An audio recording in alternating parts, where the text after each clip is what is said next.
Bismillahirrahmanirrahim. Assalamu alaikum warahmatullahi wabarakatuh. Dear children, today our topic is climatic controls. As you know, we are studying climate. We have studied climate, weather, elements of weather and climate, or we can say we learned few basic things about the climate. This climate is controlled by a number of factors. ये climate जो है, ये आब हवा जो है किसी भी इलाके का, इसको कई अनासर कंट्रोल करते हैं। यानी कि जो क्लाइमेट है ये डिपेंडेंट है कई चीज़ों पे, कई अनासर पे ये डिपेंडेंट है, और यही अनासर जो है, यही क्लाइमेट की जो इफेक्टिविटी है उसी को डिटरमाइन करते हैं।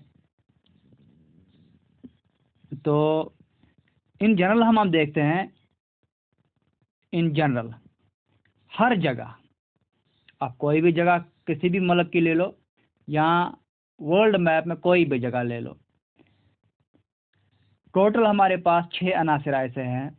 कितने अनासर? 6 अनासर, 6 फैक्टर्स हमारे पास है जो इस क्लाइमेट को कंट्रोल करते हैं, जो इस क्लाइमेट को इफ़ेक्ट करते हैं।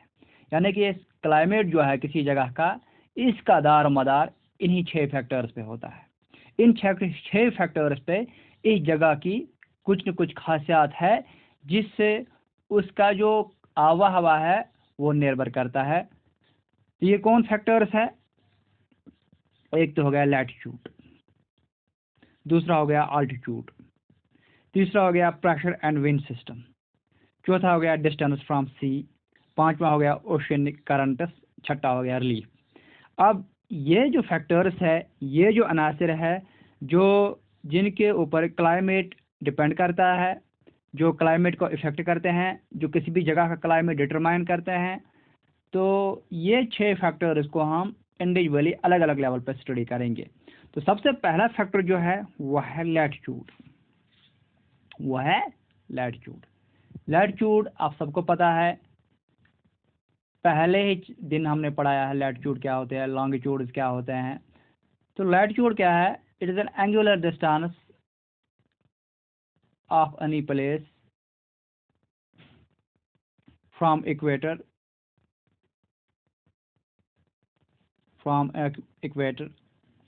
टुवर्ड्स नॉर्थ और साउथ।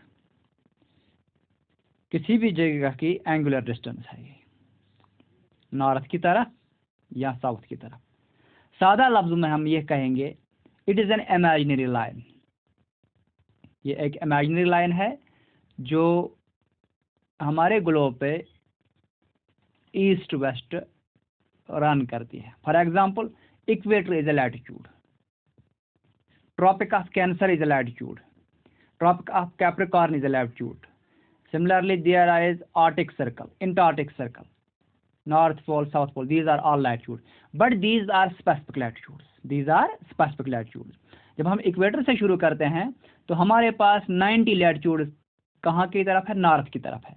अगर आप मैप देखोगे किसी भी जगह पे, वहाँ पे लिखा होता है 0 डिग्री, उसके बाद लिखा होता है 1 degree N, 2 degree N means north. यानी कि 0 से नॉर्थ की तरफ हमारे पास 90 लैटिट्यूड्स है। इसी तरह सिमिलरली साउथ की तरफ भी 90 लैटिट्यूड्स है। ठीक है ना? तो आप सीधे यही सिंपल ये याद रखें, इमेजिनरी लाइन है running east west, imaginary line है रनिंग ईस्ट वेस्ट, इनको हम लैटिट्यूड बोलते हैं। तो ये लैटिट्यूड, इसका क्या रिलेशन है टेम्परेचर से या क्लाइमेट से, आब हवा से, इसका क्या रिलेशनशिप है ये हम देखेंगे। कहा जाता है due to curvature of earth. Curvature किसको देख, जब हम ग्लोब देखते हैं, ये जो हमारी ज़मीन है ये स्फेरिकल इन शेप है, ये बेजवी शेप में है, जिसको हम बेजवी बोलते हैं। ये थोड़ी मतलब ये प्लान नहीं है, ये सीधी नहीं, ये करो में है। आप देख सकते हो, ग्लोब को देख सकते हो, ये करो में है, बिल्कुल करो में है, इसलिए ये कर्वेचर, इसको कहते हैं कर्वेचर ऑफ अर्थ। ये माना जाता है ये जो अमाउंट ऑफ सोलर एनर्जी है ये वेरीज अकॉर्डिंग टू लैटिट्यूड, क्योंकि जो हम सोलर एनर्जी रिसीव करते हैं कहाँ से करते हैं?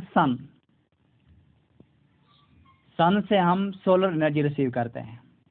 इनकमिंग सोलर रेडिएशन, उसको हम क्या कहते हैं? इंसोलेशन कहते हैं या सोलर एनर्जी कहते हैं। ये कहाँ से आती है? सन से आती है। ये हर जगह एक जैसी नहीं पड़ती है, ये हर जगह ज़मीन के ऊपर एक जैसी नहीं पड़ती है। वजह क्या है? यही कर्वेचर ऑफ अर्थ। ये लैटिट्यूड के हिसाब से वैरी करती है।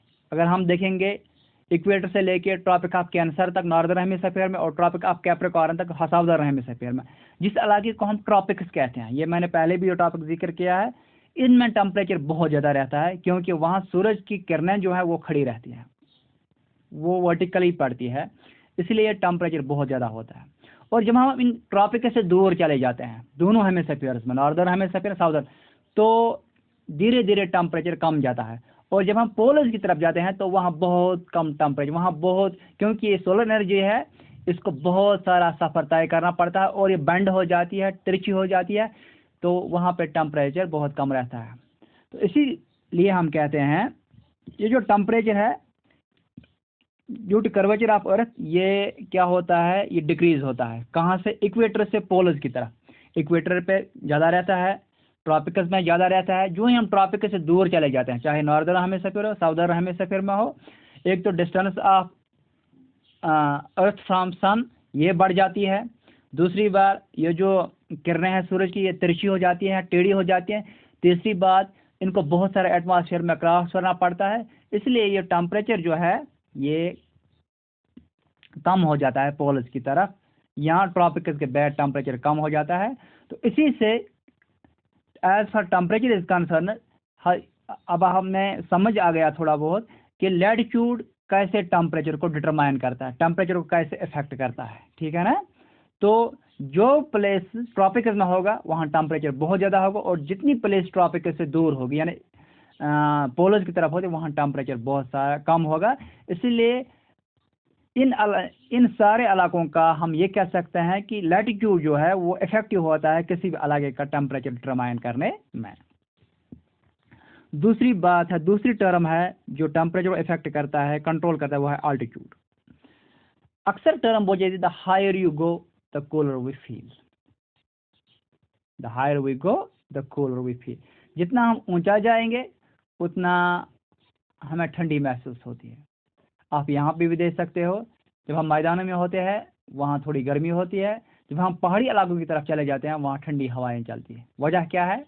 ये वजह मैं अभी बता रहा हूँ।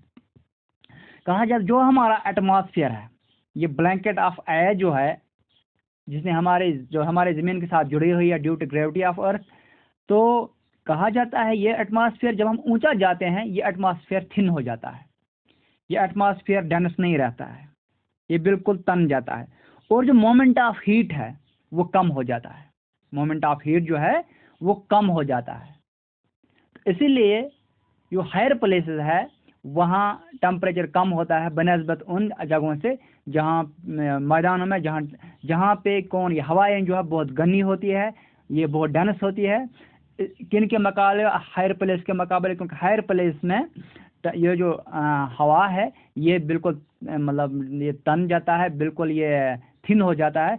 इसलिए हम अक्सर देखते हैं जब हम हायर प्लेस पर जाते हैं सांस लेने में दुश्वारी होती है, क्योंकि वहाँ एटमॉस्फेयर जो एयर है वो ऑलरेडी कम मौजूद होता है। तो इस एटमॉस्फेयर से क्या होता है, इसलिए जो ऊंची जगह होती है वो ठंडी होती है, वहाँ पर टेम्परेचर कम रहता है बनस्बत मैदानों में। वजह क्या है? क्योंकि मैदानों में ये जो एटमॉस्फेयर जो है वो बहुत घना होता है, वो एक दूसरे के साथ कम्पैक्ट रहता है। जब हम ऊपर जाते हैं ये एटमॉस्फेयर थिन हो जाता है और मोमेंट ऑफ हीट जो है वो बिल्कुल स्लो हो जाता है। अब तीसरी बात है, तीसरी टर्म जो है प्रेशर एंड विंड सिस्टम। ये प्रेशर और विंड सिस्टम है, ये depends upon latitude and altitude of any place. ये इन दोनों पर निर्भर करता है, किसी जगह का प्रेशर और विंड सिस्टम इन दोनों पे डिपेंडेंट है। तो प्रेशर सिस्टम क्या है? प्रेशर किसको बोलते हैं? हमारे ऊपर जमीन के ऊपर हवा का दबाव रहता है एट 0 सी लेवल। ये माना जाता है कि एक इंसान के सर के ऊपर 1013 मिली बार कॉलम होता है। 1013 मिली बार हो है। एटमॉस्फेयर प्रेशर का जो मेजरमेंट है उसको हम मिली बार में ये करते हैं। ये प्रेशर होता है। जितना हम ऊंचा जाएंगे ये प्रेशर कम हो जाता है। ये सी लेवल की हम बात करते हैं। लेकिन मैदानों में प्रेशर ज़्यादा होगा, जो जो हम पहाड़ियों पे जाएगी, जैसे कि आपने पिछली अभी पढ़ा कि आल्टीट्यूड जो ऊंची जगह है वहाँ प्रेशर डेंस नहीं, ये एटमॉस्फेयर डेंस नहीं होता, इसलिए प्रेशर भी कम हो जाता है। और जब प्रेशर डिफरेंस होगी तो विंड मोमेंट शुरू हो जाता है, तो विंड मोमेंट शुरू हो जाता है। जो विंड मोमेंट शुरू जो हो जाता है उसी से हमें रेनफॉल या टेम्परेचर में डिफरेंस आती है। जैसे कि हम बोलते हैं टेम्परेचर आ गया, टेम्परेचर बढ़ गया बहुत, या मतलब ह्यूमिडिटी बढ़ गई, हम कहते हैं कि फलानी जगह ऊंची जगह जंगल में बारिश पड़ी कहीं, हम कहते हैं अक्सर तौर पर आज के बाद बंग्स में बारिश पड़ रही थी, यहाँ नहीं पड़ी। वो यही टफ, क्योंकि जो प्रेशर डिफरेंस होती है उससे विंड मोमेंट शुरू हो जाता है। और विंड मोमेंट जब शुरू हो जाता है, ये विंड मोमेंट किससे हो जाता है? Because of heat difference in the atmosphere में जब भी हीट डिफरेंसेस होंगी दो जगहों के बीच, तो वहाँ विंड मोमेंट बहुत तेज़ी से शुरू हो जाता है। और यही विंड मोमेंट जो है ये बाद कंडेंस हो जाता है हायर प्लेस पे, बादलों की शक्ल इख्तियार कर जाता है, और जल्दी जल्दी कहीं पे थंडर स्टार्म आते हैं या बारिश कहीं पे जल्दी आते हैं।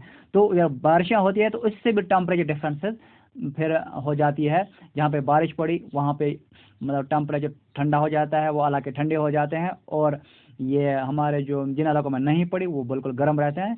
ये भी एक फैक्टर है कि हायर प्लेसेस जो है वो कूल रहती है as compare to the plains. चौथा फैक्टर होता है डिस्टेंस फ्रॉम द सी। समंदर के आसपास जो इलाका होता है, समंदर के नज़दीक जो है, जिसको हम कोस्टल एरिया कहते हैं, वहाँ पे समंदर का इफेक्ट रहता है, पानी का इफेक्ट रहता है, क्योंकि पानी को गर्म होने में बहुत टाइम लगता है। क्योंकि दूसरी बात यह है कि it is a huge body of water.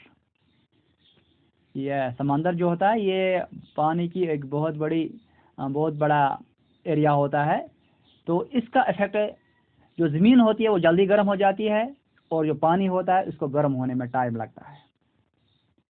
तो इसीलिए जो फिर क्या होता है, ये जो विंडस है, क्योंकि जब ये जो हवा जल्दी गर्म हो जाती है ज़मीन पे, पानी पे जो हवा है उसको टाइम लगता है गर्म होने में, तो हवाएं कहाँ पे चलती है? समंदर से खुश्की की तरफ चलती है, जिससे नज़दीक के आसपास के इलाके का टेम्परेचर थोड़ा मॉडरेट रहता है, यानी कि वहाँ पे इस पानी का इफेक्ट रहता है, जो समंदर का पानी है उसका इन्फ्लुएंस रहता है, क्योंकि उसमें मॉइस्चर बहुत ज़्यादा होता है, वाटर वेपर बहुत ज़्यादा होता है, थोड़ा ठंडी होती है, यानी कोस्टल एरिया ठंडा होता है। लेकिन जितना जितना हम दूर जाएंगे समंदर से, तो वहाँ क्या हो जाता है, ये समंदर की हवाओं का जो इसमें जो वाटर वेपर होता है वो कम हो जाता है, और वो कॉन्टिनेंटल की जो हारिशमेंट है, यानी कि खुश्की की जो ड्राइनेस है वो फिर से आ जाती है, और इसीलिए टेम्परेचर खुश्की में बढ़ जाता है, और समंदर के आसपास के इलाके में मुतदल रहता है, बिल्कुल नरम मिजाज का टेम्परेचर होता है। इसीलिए जितना हम समंदर से दूर जाएंगे वो उतना ज़्यादा टेम्परेचर ज़्यादा होगा, जितना समंदर से नज़दीक हम होंगे वहाँ टेम्परेचर बनस्बत खुश्की के कम होता है। इसलिए डिस्टेंस फ्रॉम द सी भी एक इफेक्ट है, एक फैक्टर है जो किसी भी जगह की क्लाइमेट को इफेक्ट करता है। इसके बाद है रिलीफ होते हैं ups and down on the surface of earth. Relief में हमें माउंटेन जो है ये एज अ बैरियर हो गई, रुकावट, कोल्ड एंड हॉट विंड। मिसाल के तौर पर हम बात करेंगे, ये जो हमारा पीर पंचाल रेंज है ये भी एक बैरियर है, ये भी एक रिलीफ है। ये बेस्ट एग्जांपल है किसकी? रिलीफ की। आज के ये काफ़ी ऊंचा पहाड़ी सिलसिला है क्योंकि हिमालय का हिस्सा है। आज के मौसम में ये क्या करता है, जो जम्मू से पंजाब प्लेन से हॉट विंड्स आती है जिसको हम लू के नाम से जानते हैं, वो इनको यहाँ क्रॉस होने नहीं देता है, क्योंकि ये एक बहुत बड़ा ऊंची पहाड़ी से रुकावट है। इसलिए वो जम्मू की गर्मी या कश्मीर में नहीं पड़ती है, क्योंकि हमें पता है कि तीन जो हमारे जो जम्मू में ट्रॉपिकल सब ट्रॉपिकल क्लाइमेट है, और जम्मू कश्मीर में टेम्परेट क्लाइमेट है। ये हमने पहले भी डिस्कस किया, जम्मू कश्मीर जो हमने यूनिट डिस्कस किया क्लाइमेट में। तो वजह यही है क्योंकि ये जो पीर पंचाल पहाड़ी सिलसिला है ये एक रुकावट है किन विंड्स में, जो विंड्स गर्मी के मौसम में पंजाब से आती है, जम्मू से यहाँ आनी चाहिए, ये इनको आने नहीं देता है। अब विंटर में ये क्या करता है, विंटर से जो विंड्स हमें यहाँ से आती है जिनको हम वेस्टर्न डिस्टर्बेंस कहते हैं, फिर ये पाकिस्तान से आती है और कश्मीर सबसे पहले पहुंचती है। ये बहुत ठंडी हवाएं होती है, ये विंटर में यहाँ ये बर्फबारी लाते हैं। लेकिन जब आप देखते हैं इस पीर पंचाल के उस साइड में जम्मू में बर्फबारी नहीं होती है। वजह यही है कि ये जो कोल्ड विंड्स है इनको ये क्रॉस करने नहीं देते हैं, और ये इतनी ऊंची होती है कि जितना भी मॉइस्चर होगा इन विंड्स में, जब ये चलती है तो इनमें रुकावट बनती है और सारा पानी इनको इसी साइड गिराने देती है। और इसका जो दूसरा साइड होता है, मैंने यहाँ वर्ड इसको कहते हैं लीवर्ड साइड, यानी कि जो साइड विंड्स का माउंटेन से टकराए और जहाँ पे ज़्यादा बारिश होगी उसको हम कहते हैं विंडवर्ड साइड। और जो माउंटेन का बैकवर्ड साइड है उसको हम कहते हैं लीवर्ड साइड। वहाँ पे बहुत कम बारिशें होती हैं या नहीं होता है, क्योंकि ये विंड इनको ये पहाड़ी सिलसिले जो होते हैं ये बिल्कुल रुकावट हामिल होते हैं। ये सारा पानी इनका क्या यहीं पे गिराते हैं, बाकी थोड़ा बहुत पिछली साइड में जाता है। इसीलिए विंटर में जम्मू में यहाँ क्या होता है, जम्मू में बर्फबारी नहीं होती है, कश्मीर में बर्फबारी होती है। वजह क्या है, यही पीर पंचाल रेंज रुकावट बनती है उन कोल्ड विंड्स को, यानी कि समर में ये पंजाब से आने वाले हॉट विंड्स को रोकता है, और विंटर में ये वेस्टर्न डिस्टर्बेंस जो पाकिस्तान से आती है उनके लिए रुकावट बनता है। इसके अलावा एक और फैक्टर है ओशनिक करंट्स। ओशनिक करंट्स क्या है, जिस तरह हमारे यहाँ ज़मीन पे दरिया बहते हैं इसी तरह समंदर में भी दरिया बहते हैं। समंदर में बड़े बड़े दरिया बहते हैं जिनको हम ओशनिक करंट्स के नाम से जानते हैं। ये करंट्स क्या है, ये किसी भी जगह से आते हैं, यानी कि दरिया बहता है किसी जगह से आता है।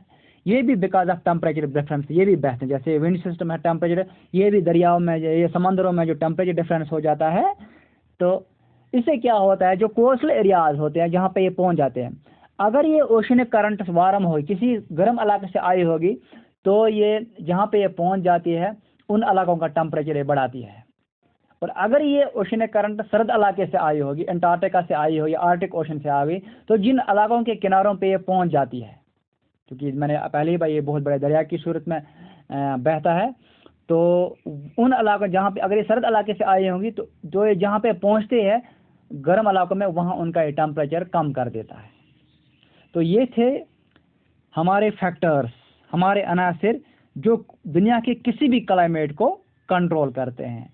तो यही क्लाइमेटिक फैक्टर्स हमें कल पढ़ने, लेकिन with special reference to India, क्योंकि ये जो हमारा सब्जेक्ट है ज्योग्राफिया 9th क्लास की, वहाँ में जितने भी टॉपिक डिस्कस करने हैं वो स्पेशल आफ्टर इंट्रोडक्शन हमें वो स्पेशली इंडिया से डिस्कस करने हैं। यहाँ हमने क्लाइमेट की बात की, जनरल क्लाइमेटिक कंडीशंस की बात की, जनरल क्लाइमेटिक फैक्टर्स की बात की, लेकिन अब अलग से हमें with special reference to India एक सारे क्लाइमेटिक कंडीशंस या climatic factors with special reference to India discuss करना है। जैसे कि पिछले यूनिट में हमने ड्रेनेज डिस्कस किया, पहले हमने ड्रेनेज का जनरल इंट्रोडक्शन दिया, लेकिन बाद में हमने स्पेशल रेफरेंस टू इंडिया ये क्या किया ये डिस्कस किया। इसी तरह आगे भी हम अगर पॉपुलेशन भी करनी होगा, पहले हम जनरल इंट्रोडक्शन लेंगे, उसके बाद with special reference to India हमें डिस्कस करनी है। तो आज के लिए इतना ही। क्लाइमेटिक कंट्रोल, हमारे पास 6 क्लाइमेटिक फैक्टर्स है जो क्लाइमेट को कंट्रोल करते हैं। तो latitude, altitude, pressure and wind system, distance from sea, oceanic currents and relief. तो आज के लिए बस इतना ही, बाकी वसल्लम।